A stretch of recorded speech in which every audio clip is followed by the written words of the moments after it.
welcome back to another Buc-ee's video on the channel. Today is Sunday, August 25th, 2024. We're in Huber Heights, Ohio, at the site of Ohio's First Buc-ee's. It's going to be located at 8000 State Route 235, Huber Heights, Ohio. Since our last video a week ago, the last remaining structure on the property has been demolished.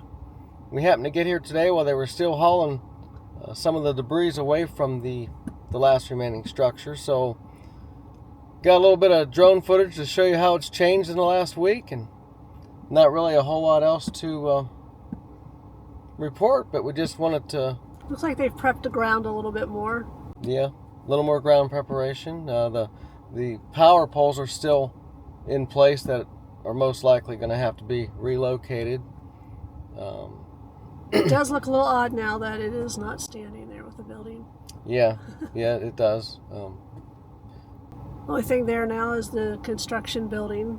And what we did learn from some of the viewers from their last video, that structure that they just demolished was one time a church.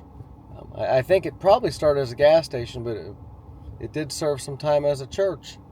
And one of the reasons why it left standing so long, they had to do some testing to make sure there wasn't any asbestos or other whatever they have to look for before they demolish a building. So that's why that one was held up a little bit. It's gone now. So we will bring you another update as soon as something changes and we can get back down here. So that's going to do it. Thanks for watching. See you on the road. Bye.